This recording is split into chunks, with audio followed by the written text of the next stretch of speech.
Holly Sinclair is 34 years old, and her story begins with a moment she will never forget, a moment that completely changed how she saw her own family. 18 months ago, in the familiar living room that once held family gatherings and forced laughter, her father quietly slid a piece of paper toward her, his voice cold and firm, as if he were handling a business deal rather than speaking to his daughter. He told her to sign it, to sell the house their grandmother had left her to her sister Madison for $250,000 a number.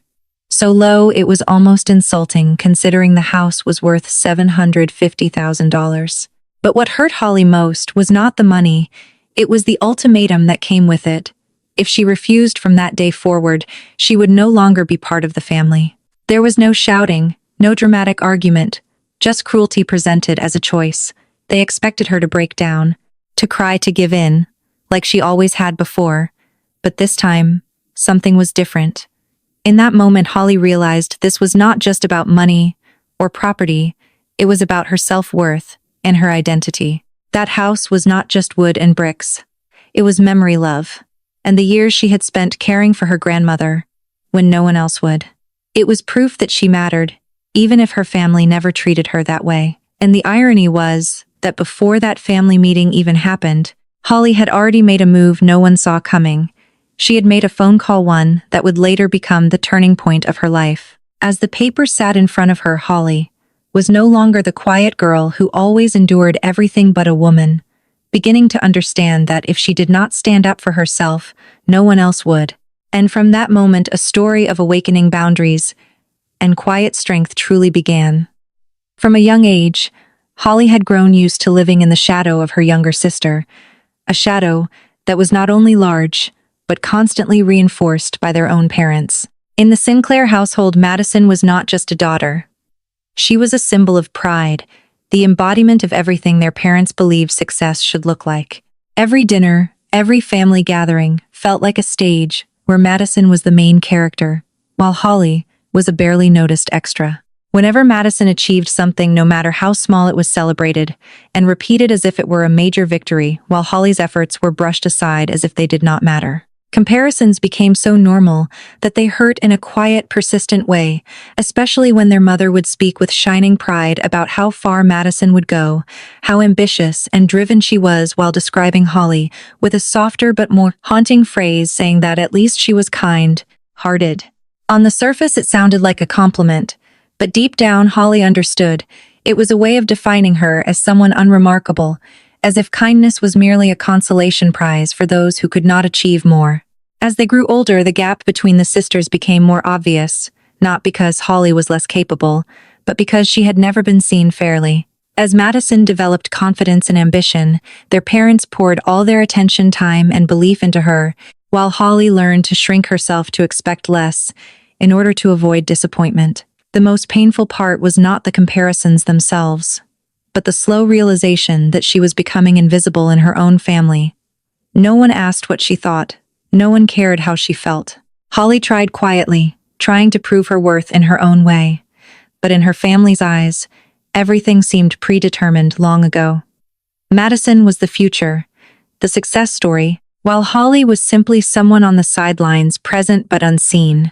And that long-standing favoritism quietly created cracks within Holly, cracks that would later become the foundation for the most important transformation of her life.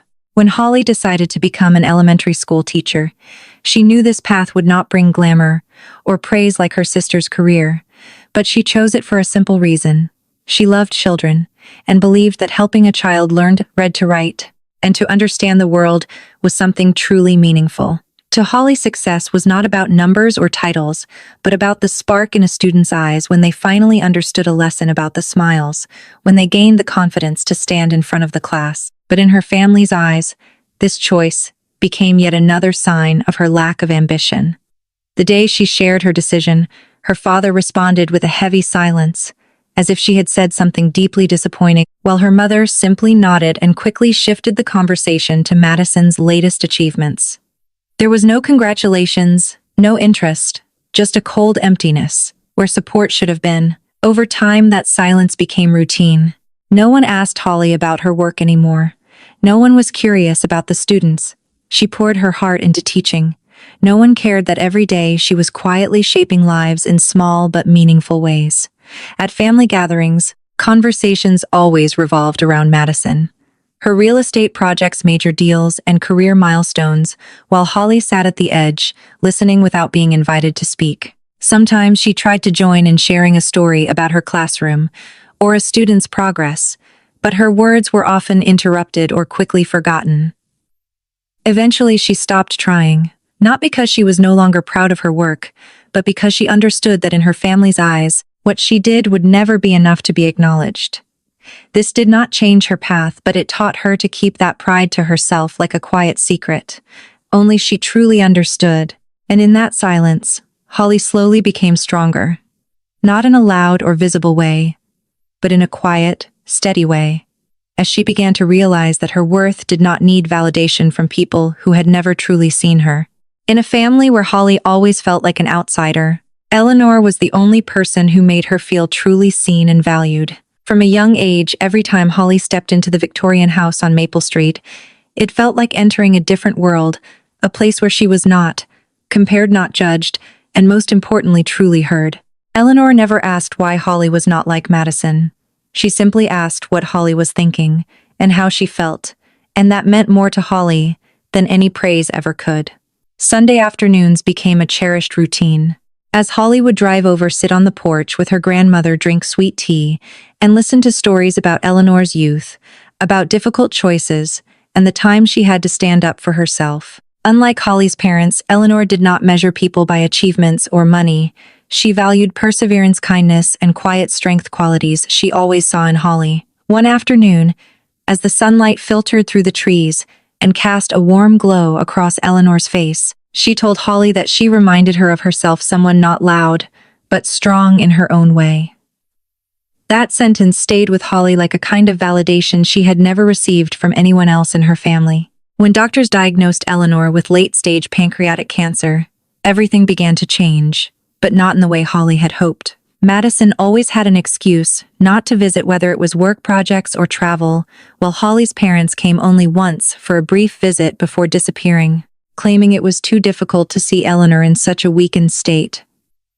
Holly was the only one who stayed, not out of obligation, but out of genuine love. She came to realize that their bond was more than just blood. It was a deep understanding between two people who had both been underestimated yet chose to live with kindness. In Eleanor's world, Holly was not anyone's shadow. She was herself, complete and worthy. And that recognition became Holly's greatest source of strength, a quiet foundation that would help her stand firm when everything else in her life began to shake. As Eleanor's condition grew more serious, Holly did not need much time to decide to completely change her life. She took a leave from her teaching job, left her small apartment, and moved into the house on Maple Street, where her grandmother was fighting her illness day by day. That decision was not supported by her family. In fact, her mother even called her with a doubtful tone, saying that Holly was wasting her time on something that would bring no benefit, because in her view, someone who was dying had nothing to give in return. But Holly did not respond, because she understood that what she was doing was not about receiving anything back. It was simply the right thing to do. The days that followed were not easy. They were nothing like the emotional stories people like to imagine, but instead filled with exhaustion, worry, and long sleepless nights. Holly learned how to manage medications, monitor every small change in Eleanor's condition, cook meals that her grandmother could still eat, and most importantly, stay by her side during the most painful moments. There were nights when the pain would not let Eleanor sleep, and Holly could only sit beside her, holding her hand tightly, trying to bring a sense of calm in the middle of helplessness. Time seemed to slow down each day, blending into the next in a quiet but meaningful rhythm. Meanwhile, Madison continued her busy life, always having a reason not to visit, while Holly's parents gradually faded from the picture, as if they did not want to face the reality of what was happening. It hurt Holly at first, but over time she accepted that everyone deals with hardship differently, and not everyone is strong enough to stay. The years passed, and Holly stopped counting the days. She simply lived fully in each moment with her grandmother, from peaceful mornings to memory-filled afternoons. During that time, their relationship grew deeper than ever, without needing many words, just presence. Holly did not think about the future, or what she might gain. She only knew that when she looked back, she would not regret staying. And in those quiet years, Holly built something. No one else in her family had a bond that could not be measured by money, but only felt through the heart. That morning arrived quietly, without any warning, except for the unusual stillness that filled the house on Maple Street. The early sunlight filtered through the window, casting a warm glow across Eleanor's bedroom, as if trying to hold that moment just a little longer. Holly sat beside the bed, her hand tightly holding her grandmother's, just as she had done for years, feeling each breath grow slower, softer, until everything came to a peaceful stop that left her heart both broken and strangely relieved. There was no loud crying, no panic, just a deep silence that Holly understood as the end of a long journey and a release from the pain Eleanor had endured. In that final moment, Eleanor gave a faint smile and whispered that she had prepared everything for Holly, that she must protect what was hers and never let anyone take it away. At the time, Holly did not fully understand those words. She only knew she had lost the one person in her family who had truly seen and loved her completely. The days after the funeral passed like a blurred dream, filled with phone calls, condolences, and the brief appearances of relatives who had been mostly absent before. 3 weeks later, Holly was invited to a lawyer's office for the reading of the will, a meeting she did not expect much from, as she had never imagined receiving anything significant. The formal room, lined with tall bookshelves, and the scent of old wood, felt heavy with anticipation as everyone took their seats. When the lawyer began reading, each word was clear and deliberate, and then the moment arrived. Eleanor had left the entire house on Maple Street, to Holly, the only granddaughter, who had stayed when everyone else walked away. The room fell into a heavy silence, so deep Holly could hear her own heartbeat.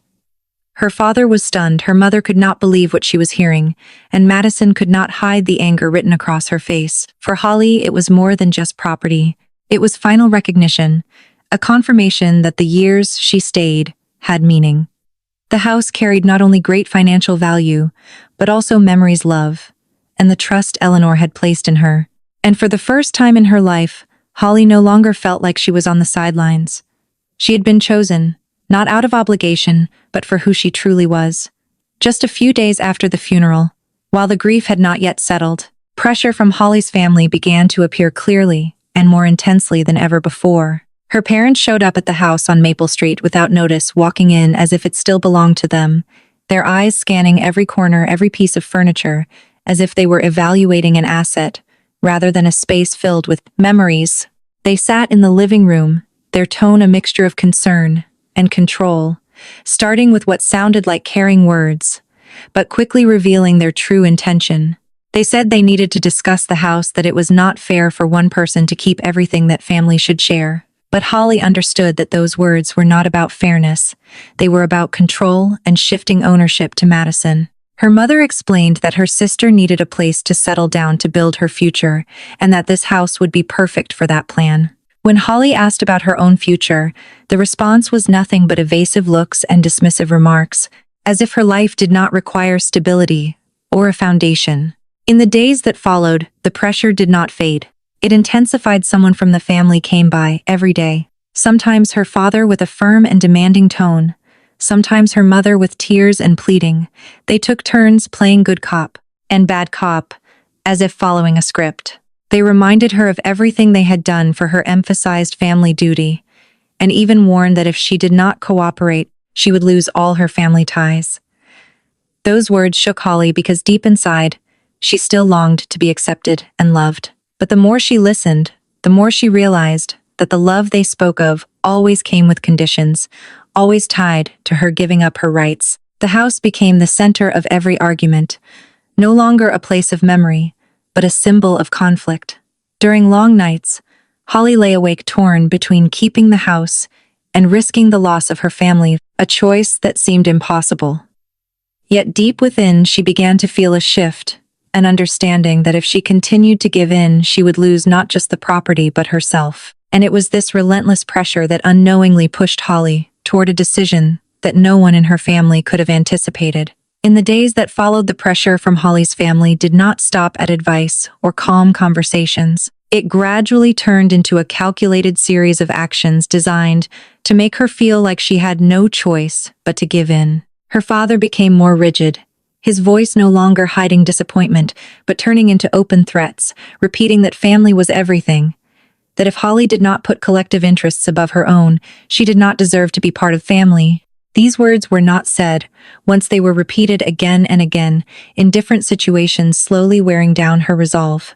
Each time he visited, he would look around the house, as if evaluating whether Holly truly understood the value of what she was holding. But beneath that gaze was clear pressure, a desire to force her to give up control. Meanwhile, her mother chose a completely different approach. She did not raise her voice or make direct threats, but used emotion as a tool. She often appeared with red eyes and a trembling voice, recalling the sacrifices she and her husband had made to raise their daughters, bringing up memories from Holly's childhood nights when she stayed awake, caring for her when she was sick, as if reminding Holly of an invisible debt she owed. She said Holly was hurting the family, that keeping the house was destroying everything they had built, and that if Eleanor were still alive, she would want the sisters to share. These words were delivered gently, not as direct pressure, but in a way that created deep guilt, making Holly question whether she was being selfish. The contrast between her father's harshness and her mother's emotional manipulation placed Holly under constant tension, forcing her to battle not only external pressure, but also her own internal conflict. There were moments when she almost wanted to give up, to sign the paper, just to end the arguments, the judgmental looks, and the relentless pressure. But each time that thought appeared, Eleanor's image came back to her, along with the reminder to protect what was hers. What began to wake Holly up was the realization that no one in her family ever asked what she wanted. No one cared about her feelings. Everything revolved around Madison's needs and the family's interests as they defined them. Even when they spoke of love, it always came with conditions that Holly had to sacrifice in order to deserve it. That awareness helped Holly step out of the emotional cycle her family had created, allowing her to see things more clearly. She stopped reacting purely on emotion and began thinking strategically. In the following meetings, she was no longer shaken. She listened, but was no longer easily influenced. She responded calmly, holding her ground without unnecessary conflict. This shift confused her parents because they were used to a version of Holly who always gave in and tried to please everyone. And when they realized their old methods no longer worked, the pressure increased even more, but this time, it no longer affected Holly the way it once did. Instead of feeling cornered, she began to feel a sense of control, even though she did not yet fully know what her next move would be. It was during this period that Holly understood that strength does not always come from direct confrontation, but often from quietly holding firm and refusing to let others define your worth. And it was also then that a thought began to take shape more clearly in her mind, that if she truly wanted to protect what was hers, she needed to do more than just say no. She needed a solution that would render all that pressure meaningless. Unlike their parents, Madison did not hide her intentions or soften her approach.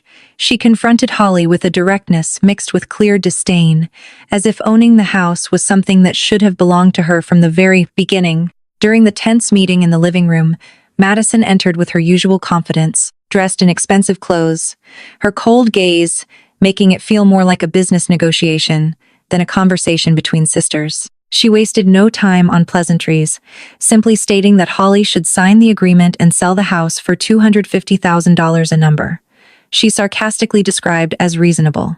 When Holly mentioned the actual value of the property, Madison laughed, a sound completely devoid of warmth, and questioned whether Holly even understood anything about real estate. Her voice carried not just confidence, but open condescension, as if she were speaking to someone incapable of making informed decisions. She repeatedly emphasized her position at her company, her experience, and implied that Holly lacked the ability to handle such a valuable asset. To Madison, the house was not about memories or emotion. It was an opportunity, an asset to be leveraged according to her plans. When Holly tried to explain the years she had spent caring for their grandmother and the meaning the house held, Madison cut her off, immediately dismissing it as something anyone could have done, reducing years of devotion to something trivial. That statement cut deeply into Holly, not only because of its coldness, but because it erased the value of everything she had sacrificed. Madison then stepped closer, lowering her voice, but increasing the pressure, reminding Holly that this was her game and that she always won. It was not just a threat, but a declaration of power. A message that if Holly continued to resist, she would face consequences she could not anticipate. In that moment, Holly realized that for Madison, everything was a transaction, every relationship could be controlled, and every outcome had to align with her will. But instead of reacting with anger or fear, Holly became strangely calm. She did not argue or try to prove anything. She simply observed and listened, as if gathering information to better understand her opponent. That calmness subtly disrupted Madison's advantage, because she was used to people reacting in ways she could control. And in that silence, Holly began to understand that this battle could not be won through emotion, but through preparation and a strategic move powerful enough to change the entire outcome. That night, after everyone had left, and the house returned to its familiar quiet, Holly lay alone in what used to be Eleanor's room, staring at the ceiling as her thoughts raced without pause. For the first time, she truly faced the question she had been avoiding for days. What would she choose if she had to trade one for the other, her family or herself? For years, the answer had always seemed obvious. Holly was the one who gave in, who kept the peace, who placed others' feelings before her own, even when it cost her. But this time, it was no longer that simple, because what she was being asked to give up was not just a house. It was the only symbol of love and recognition she had ever received. She remembered the years of living in Madison's shadow, the silence when she was compared, the moments when she was dismissed, as if she did not matter enough to be heard. She also remembered the afternoons with Eleanor, the gentle yet powerful words, the way her grandmother looked at her with a belief no one else had ever shown. All those memories began to connect, forming a clearer picture of who Holly wanted to be. If she continued to give in, she would return to her old place, someone always seen as second choice, someone expected to sacrifice whenever needed. But if she refused, she might lose her family, lose relationships that, even if imperfect, were still part of her life. The conflict felt suffocating, as if she stood between two paths, each with its own cost. Yet in the stillness of the night, she began to realize something she had never allowed herself to consider, that perhaps she did not truly have a family in the way she had believed. Because a real family does not place conditions on love, does not force someone to trade their worth to be accepted. That realization did not immediately bring relief, but it gave her a clarity she had never had before. Holly sat up, looked around the room, taking in every familiar detail Eleanor had left behind, and for the first time, she did not feel cornered. Instead, she felt a sense of choice, not between family and herself, but between continuing to live by others' expectations or living according to her own values. And in that moment, her decision began to take shape, not as an impulsive reaction, but as the result of years of silence, endurance, and finally awakening. She understood that if there was something worth holding on to, it was not others' approval, but her own self-respect, something she had sacrificed far too often in the past. The call came late at night, when the entire house was wrapped in darkness and near silence, with only the dim glow of a bedside lamp and the steady ticking of a clock filling the space. When Holly saw Madison's name on her phone, she hesitated for a few seconds before answering, as if she already knew this conversation would be different. Madison's voice on the other end no longer carried the bold confidence she showed during the day. Instead, it was cold, controlled, and calculated, like someone making a strategic move, rather than speaking to family. She did not ask how Holly was or ease into the conversation. She went straight to the point, telling Holly that what was happening was not just a family disagreement, but a game that Holly did not fully understand. The way Madison spoke made it clear that to her everything could be analyzed, controlled, and manipulated to achieve a desired outcome. Then her voice dropped lower, slower, each word carefully chosen as she mentioned Holly's job at the school, the ongoing budget issues, and the frequent staff cuts in the public education system.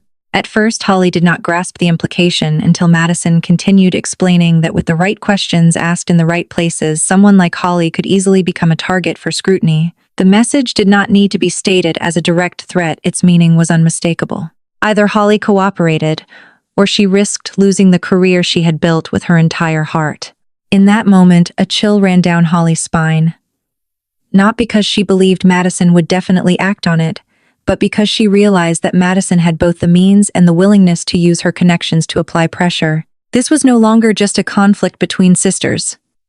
It had become an uneven confrontation of power and influence. When the call ended abruptly without a goodbye, Holly remained sitting in the darkness, phone still in her hand, her mind blank, but her heart racing. Madison's words echoed in her thoughts, not as fear, but as a warning that she was entering a stage where every mistake could carry serious consequences. Yet instead of letting anxiety take over, Holly began thinking in a different direction, one she had never considered before. If Madison could use power and connections to pressure her, then those same elements could potentially be reversed or used in another way. For the first time, Holly stopped seeing herself as someone cornered and started viewing the situation as a problem to solve. She opened her laptop, typed in the name of Madison's company, and began researching its structure, leadership, and any relevant information. Each line that appeared on the screen was not just data, but pieces of a larger puzzle, helping her understand the system Madison relied on. And during that process, an idea began to form, not yet complete, but clear enough for Holly to realize that she did not have to confront Madison directly in the way she expected. Instead, she could find another path and approach that would make all the threats meaningless. That night, Holly did not sleep much, but she no longer felt threatened the way she had at the beginning of the call. Instead, she felt a rare sense of clarity, a feeling that for the first time, she was acting instead of reacting. And that moment marked a turning point in how Holly saw herself, from someone who was controlled by others to someone beginning to understand that she could create her own rules. The next morning, as daylight filled the kitchen and eased the heaviness of the previous night, Holly was no longer the woman driven by emotion, but someone more focused and clear in her purpose. She remembered the envelope the lawyer had given her after the reading of the will, something she had put away without opening, as if she had not been ready to face anything else after losing Eleanor. But after the phone call, she understood she could no longer delay. She retrieved her bag and opened the envelope, slowly, treating the act almost like a ritual. Inside was a handwritten letter on paper carrying Eleanor's familiar scent, along with a business card bearing the name Linda Torres. From the very first lines, Holly sensed how carefully Eleanor had prepared for this moment, as if she had anticipated what would happen and left a path for Holly to protect herself. The letter did not focus on money or property, but emphasized that if anyone tried to take what had been left to her, Holly did not have to face it alone. Eleanor introduced Linda as someone who had helped her for many years, a lawyer specializing in creative real estate solutions, someone capable of finding paths others might not consider. What struck Holly most was not the practical advice, but the final line that sometimes keeping something does not mean holding onto it tightly, but knowing when to loosen your grip in order to protect it better. At first, the idea seemed abstract, but it lingered in Holly's mind as a hint of a different strategy, one that did not require direct confrontation. Without hesitation, Holly called the number on the card, and the voice that answered was calm, professional, yet warm. Linda seemed to have expected the call, as if Eleanor had prepared her long in advance. The conversation was efficient. Holly explained everything: the family pressure, Madison's threats, and her own sense of being trapped. Linda listened without interruption, occasionally asking brief questions to clarify details. And when Holly finished, she did not respond emotionally, but offered a practical solution. She asked whether Holly had ever heard of a sale-leaseback arrangement, a structure where the owner sells the property at full market value, while simultaneously securing a long-term lease to continue living there. To Holly, the idea was both unfamiliar and promising, allowing her to keep her home while converting it into financial security without being forced by her family. But the biggest question remained: who would buy a property under those conditions? And Linda's answer surprised her. She mentioned a major real estate firm actively searching for exactly that kind of property in a location like Maple Street. When Holly heard the company's name, she almost stopped breathing, because it was the very place Madison worked. This coincidence was not just an opportunity. It was a strategic turning point Holly had never imagined.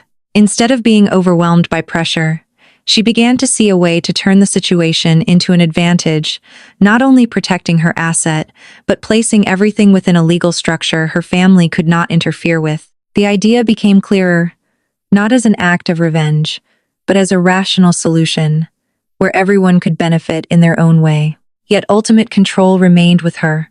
And in that moment, Holly realized that what Eleanor had left her was not just a house, but preparation, foresight, and the belief that she was capable of protecting herself when the time came. After her call with Linda, Holly no longer felt trapped or reactive, but began entering a completely different phase one, where she actively asked questions, gathered information, and started building a strategy for herself. Their in-person meeting was arranged, quickly taking place in a small but professional office where everything was organized and clear, much like Linda's approach to problem-solving. From the very beginning, Holly realized this was not the type of lawyer who offered vague reassurance, but someone experienced in handling complex situations with logic and practical insight. Linda asked Holly to recount the entire situation in detail, not just what had happened, but also how she felt, how her family reacted, and especially how Madison used her position to apply pressure. When Holly mentioned the threats regarding her job, Linda did not seem surprised. She simply nodded, as if she had encountered similar cases before. This made Holly feel both uneasy and understood, as it confirmed that what she was experiencing was not unreasonable, but something that could be analyzed and addressed. Linda then explained the sale-leaseback model in greater depth, not just as a concept, but as a flexible tool that could be tailored to Holly's needs. She outlined clearly how Holly could sell the property at full market value, receive its entire financial worth while simultaneously signing a long-term lease with stable conditions that would allow her to continue living in the house without being forced out. Most importantly, Linda emphasized that the legal structure of such an agreement would render her family's demands ineffective, as ownership would be transferred in a transparent and irreversible way that could not be undone by personal pressure. Hearing this, Holly began to understand that the solution was not only about protecting the property, but also about freeing herself from the emotional cycle her family had created. But Linda did not stop there. She went on to analyze the potential buyer, the company she had mentioned earlier, and why they would be interested in a property like the house on Maple Street. Its location, architecture, and historical value made it an ideal choice for the company's expansion plans, particularly for establishing a representative workspace. When Linda mentioned the name of the company's chief executive, Holly paid closer attention, knowing this person could play a decisive role in the process. Linda described him as pragmatic, not influenced by personal emotions, and someone who evaluated everything based on value and benefit. This made Holly realize that unlike Madison, who relied on pressure and manipulation, this executive would view her situation as a business opportunity rather than a family conflict. That difference created an opening Holly could use. Throughout the conversation, Linda did more than provide a solution. She helped Holly see her position within a larger context where she was not the weaker party, but the owner of a valuable asset others desired. This gradually shifted Holly's mindset from defense to strategic advantage. By the end of the meeting, Holly no longer felt lost, but carried with her a clear plan and a level of confidence she had never experienced before. She understood there were still many steps ahead, but for the first time she felt she was moving in the right direction. And more importantly, she began to believe that she could not only protect what was hers, but do so in a way that made all the pressure from her family meaningless. After leaving Linda's office, Holly did not rush into making an immediate decision. Instead, she took time to carefully consider every possibility, examining each detail, as if she were piecing together a puzzle that had previously been incomplete. The sale-leaseback solution sounded reasonable in theory, but to make it a reality, Holly needed to understand more about the person on the other side of the deal, the one with the final authority the chief executive Linda had mentioned. Over the following days, Holly began researching more deeply, not just reading basic information, but trying to understand how he thought, how he made decisions, and what he valued in his work. She read interviews, articles about the company's past projects, and gradually noticed a pattern. He was not someone influenced by emotion or personal relationships, but someone who evaluated everything based on value and efficiency. This gave Holly a sense of reassurance because if everything was grounded in logic and clear benefit, her personal conflict with her family would not become an obstacle. Meanwhile, the pressure from her family had not stopped. The calls, messages, and unexpected visits continued, but this time Holly responded differently. She listened, but did not argue or over-explain, as if she had stepped out of the emotional cycle they were trying to pull her back into. This confused her parents, because they no longer saw the easily persuaded Holly they were used to, but someone who maintained distance and control in her own way. One evening, sitting alone in the living room, Holly opened Eleanor's letter again and read it carefully this time, not just emotionally, but thoughtfully. The line about sometimes needing to loosen your grip to truly keep something began to make sense. No longer abstract advice, but a clear guide for her situation. Holly realized that keeping the house did not necessarily mean holding ownership in the traditional sense, but ensuring she retained the right to live there to protect the memories and space Eleanor had left behind. That realization helped her move past the fear of loss, because she understood that what mattered was not the form of ownership, but the control and security she could maintain. When Linda called to say she had arranged a meeting with the chief executive, Holly felt her heart beat faster, not from fear, but from the awareness that this was the decisive step. Before the meeting, they reviewed the entire plan together, from how to present the proposal to the specific terms of the agreement, ensuring everything was clear and favorable for Holly. Linda emphasized that the most important thing was for Holly to show confidence and fully understand the value of the property she owned. Because, in a negotiation like this, how she saw herself would directly influence how others perceived her. Those words made Holly reflect deeply. Because throughout her life, she had been used to being underestimated, but this time she needed to walk into that room differently.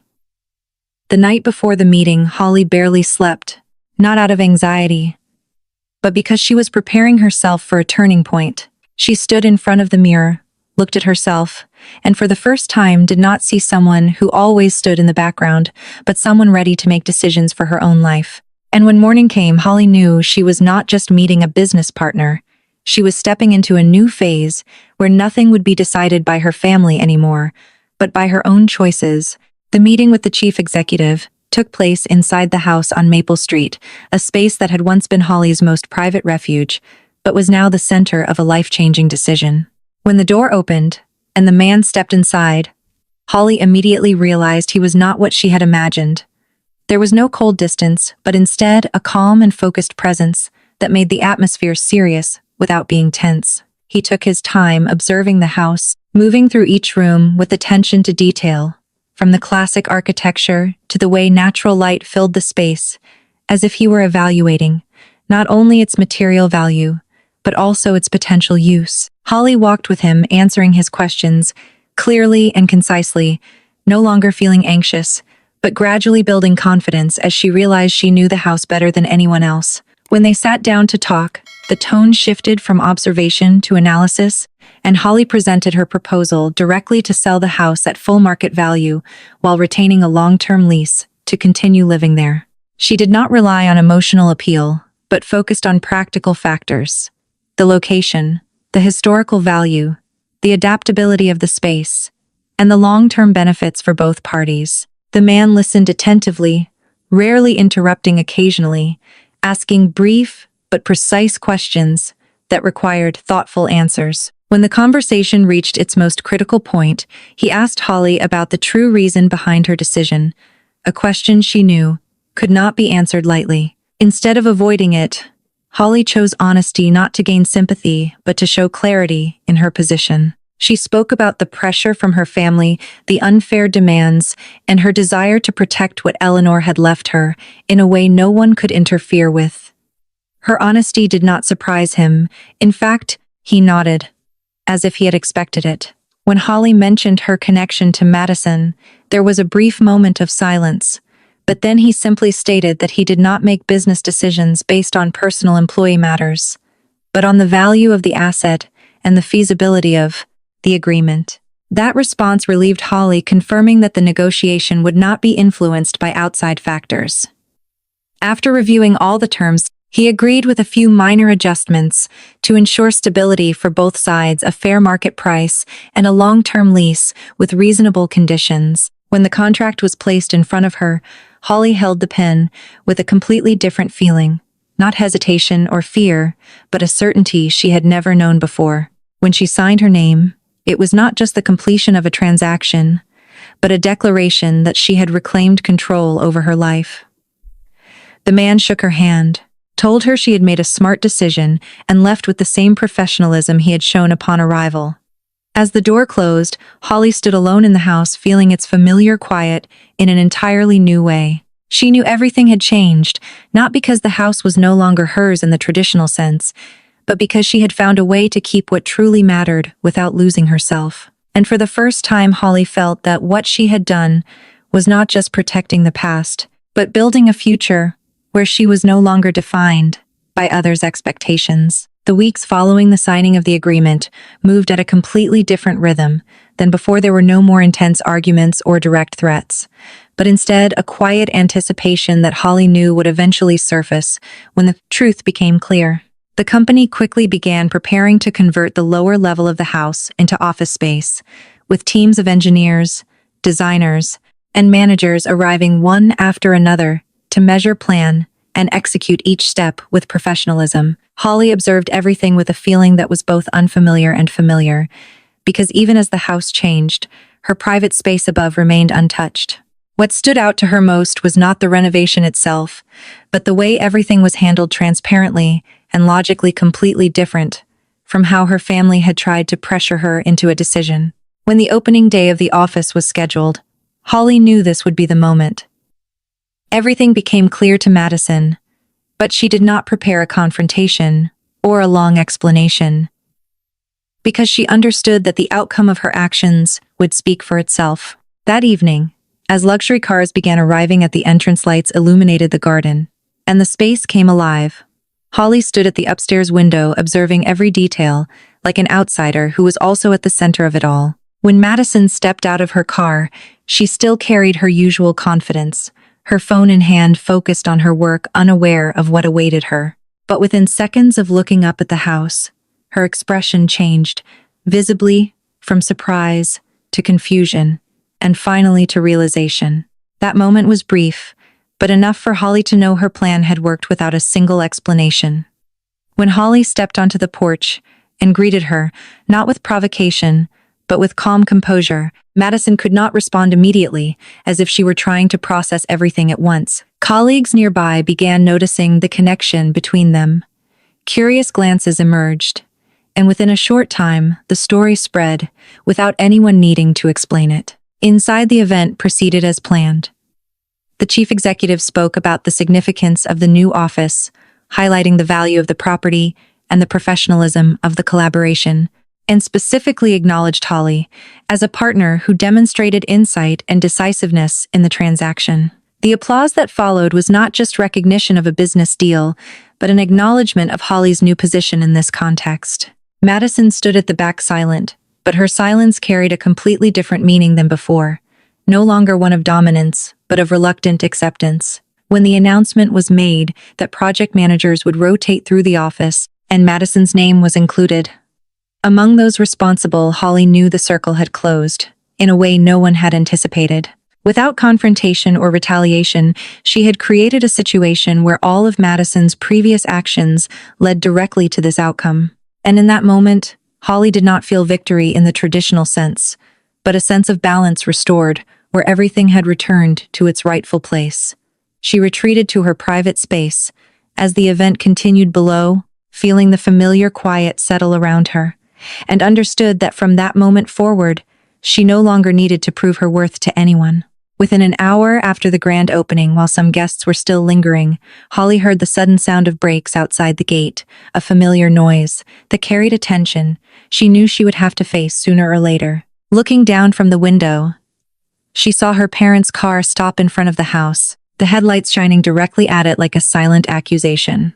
The car door opened almost immediately, her father stepping out first, his face flushed with anger, his steps quick and forceful as if he could not wait another second. Her mother followed, eyes already wet, but this time it was not just emotion, it was panic as she realized everything had gone beyond their control. When Holly opened the door, there were no greetings, no moment of pause. Her father immediately demanded to know what she had done, his voice raised, filled with anger and disbelief. To him, Holly selling the house to an outside party was not just a financial decision. It was a betrayal of the family, a direct challenge to everything he believed he had the authority to control. Holly did not respond defensively or with long explanations. She simply stated calmly that she had sold the house at its true value and secured her rights through a legal agreement. That answer only seemed to anger him further, because it gave him no room to impose control as he had before. He insisted the house should have remained within the family, that it was obvious, but this time Holly no longer accepted that definition. She said the house had remained with the person Eleanor had chosen, and that was her. Her words were not loud, but clear enough to create a pause between them. Her mother stepped forward, tears falling, her voice trembling as she asked why Holly would do this, why she would humiliate Madison in front of her colleagues. For her, the issue was not fairness or rights, but the family's image and reputation, something she had always prioritized. Holly listened without interrupting, but when Madison was mentioned, she simply stated that she had been threatened first, that what happened today was not an act meant to hurt anyone, but the result of choices each person had made. Those words created a rare silence, as if they were trying to process something they had never considered before. Her father opened his mouth as if to respond, but then stopped. For the first time Holly could remember, he had no immediate answer. The atmosphere remained heavy, but it was no longer one-sided. It was a new balance, where Holly was no longer in a lower position. The conversation did not last long. There was no immediate reconciliation, but it also did not end in threats. When her parents left, they no longer carried the certainty that they could change Holly's decision, but a quiet uncertainty, as if they had finally realized that everything had truly changed. Holly stood at the door watching their car disappear, not feeling completely relieved, but no longer weighed down as before. She knew their relationship would never return to what it once was, but that no longer frightened her. For the first time, she had set a boundary that no one could cross and held it without needing permission or justification. As she closed the door, she turned back inside. The house was the same, but the feeling within it had changed. No longer a place filled with pressure and conflict, but a space she truly controlled. And in that quiet, she understood that even though the future still held uncertainty, she had already taken the most important step, stepping out of others' control and becoming the one who decides her own life. After that intense evening, a long silence settled over Holly's relationship with her family. There were no more constant calls or unexpected visits, only a quiet distance that made her feel both relieved and strangely empty. In the first few days, Holly still had the habit of checking her phone every morning, expecting a message or a call as she had for years. But as time passed with nothing happening, she began to understand that this was not a temporary pause, but a real shift in how her family treated her. At first, that silence carried a sense of hurt, because despite everything that had happened, Holly had still hoped things could be quickly repaired, that if she explained clearly enough, they would understand. But the more she reflected, the more she realized the issue had never been a lack of understanding, but a lack of willingness to understand if it did not align with their expectations. Meanwhile, Holly's daily life began to stabilize in a new way. She returned to teaching, spent time with her students, and slowly rediscovered joy in small things that had once been overshadowed by family pressure. The house, even with the changes downstairs, still provided the private, peaceful space she valued, and each evening when the activity ended and quiet returned, it reminded her that she had preserved what mattered most. A week passed, then a month, and eventually 3 months, with no contact from her parents. Holly stopped waiting, but she did not feel the loss she had once feared. Instead, she began to experience a sense of freedom she had never known before. Not a complete severing, but a release from the need to be accepted at any cost. Then one autumn morning, as the leaves changed color and the air grew cooler, her phone rang with a name she had not seen in a long time. Her mother's voice on the other end was different, less certain, as if she was searching for words she was not used to saying. The conversation was brief. There was no direct apology, but there was a noticeable shift in tone. She asked how Holly was doing, asked about her work, and for the first time truly listened to the answers. For Holly, it was not complete resolution, but it was a sign that their relationship could be rebuilt in a different way, no longer based on pressure or one-sided expectations. The meetings that followed were slow and infrequent, but enough to create a new rhythm, where both sides maintained necessary boundaries and learned to communicate without force. Her father remained more distant, sometimes offering only a nod when they met. But even that carried a different meaning than before, no longer indifference, but a quiet acknowledgement. Holly did not rush toward forgiveness or a return to the past, because she understood that what had happened could not simply be erased with time. But she did not close the door completely either, because she believed relationships could evolve if both sides accepted new limits. What mattered most to Holly was no longer whether her family accepted her, but that she had learned to accept herself without needing to change to fit others' expectations. And within that new balance, Holly no longer felt like she had lost something, but rather that she had gained more peace, confidence, and the ability to decide her own life. The silence that once felt like distance had become the foundation for a more realistic relationship, one without control, but built on conscious choice from both sides. Holly's life gradually settled into a rhythm she had never experienced before, not because everything became perfect, but because she found a balance between what she chose to keep and what she chose to let go. Each morning, she woke up in the familiar room upstairs, where sunlight filtered through the window, just as it had when Eleanor was alive, bringing a sense of peace she once feared she would lose. Downstairs, the office operated on a steady schedule, footsteps, conversations, and meetings, creating a new rhythm within the house, yet without intruding on her private space. At first, the change felt strange, as if she were living in two parallel worlds, one rooted in memory and privacy, the other in structure and professional activity. But over time, she realized the two did not conflict, they complemented each other in a natural way. Holly continued her work at school, finding joy in teaching and connecting with her students, and each time she returned home, she felt a clear sense that she was entering a space that truly belonged to her, free from pressure, expectation. The money she received from the agreement was managed carefully, not as a reward, but as a foundation for future security and independence. Yet the most important gain was not financial, but the sense of control. She had reclaimed something she had never fully possessed before. Each week, on scheduled days, Madison arrived at the office downstairs, carrying out her responsibilities within a system she once believed she could control. Their encounters were limited, but enough for both to recognize their new positions in each other's lives. There were no confrontations, no arguments, only brief glances and occasional nods. A quiet acknowledgement that everything had changed.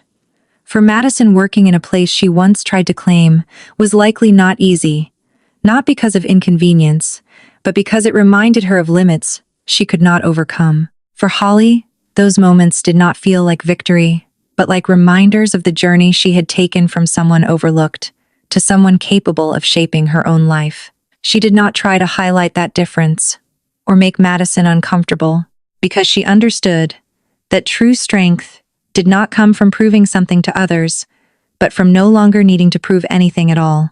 As time passed, the house became a symbol of transformation, not just physically, but emotionally, a place where Holly learned to hold on to what mattered without losing herself. Quiet mornings, sunlit afternoons, and peaceful moments alone in the kitchen where she once sat with Eleanor created a new rhythm of life that Holly cherished deeply. And within that rhythm, she realized that what she had gained was not victory over her family, but growth within herself, a quiet but steady transformation that allowed her to move forward without being held back by the past. A year has passed since Holly signed the agreement that changed her life, and as she looks back, she realizes that the greatest thing she gained was not financial security or control over a valuable asset, but a profound shift in how she sees herself and the world around her. Each morning, as she walks downstairs, makes a cup of tea, and sits by the window, overlooking the garden Eleanor once carefully tended, she no longer feels like she is carrying a heavy legacy, but instead living in a space that brings her peace and freedom. The house is no longer just a place filled with memories, but a symbol of a choice, the choice to stop living according to other people's expectations. Over time, her relationship with her family did not disappear, but it also did not return to what it once was. It exists in a new balance, where each person maintains a certain distance and learns to respect boundaries that never existed before. Holly and her mother meet occasionally, their conversations no longer focused on who was right or wrong, but simply sharing pieces of their lives. And although there is no direct apology, Holly can sense a change in the way her mother listens and responds. Her father remains more reserved, but sometimes shows acknowledgement through small gestures, A brief comment about the garden, or a simple nod when they meet. And for Holly, that is enough to show that something is shifting. Madison no longer appears in Holly's life in a confrontational way. They exist separately, each following their own path, and while the distance between them remains, it is no longer filled with conflict, but with quiet acceptance. What Holly understands most is that this transformation did not come from trying to fix others, but from changing how she responds and setting clear boundaries. In that house, she continues her teaching, continues her routines, and each passing day brings a sense of stability she had never known before. The money she received did not change who she is. It simply gave her the freedom to live with less pressure to choose rather than accept. Above all, what she kept was her sense of self-worth, something no one can take unless she allows it. Sitting alone on a quiet afternoon, Holly often recalls Eleanor's words about quiet strength, and now she understands that this strength is not about defeating others, but about no longer letting others define you. She did not cut off her family, did not seek revenge, or try to prove anything. She simply changed her position in the story, from someone controlled to someone who makes decisions. And that shift created everything that followed. If someone were to ask whether the price she paid was worth it, Holly would not answer with numbers or outcomes, but with something simpler, that she can live each day without feeling the need to become someone else to be accepted. And for her, that is the greatest success of all.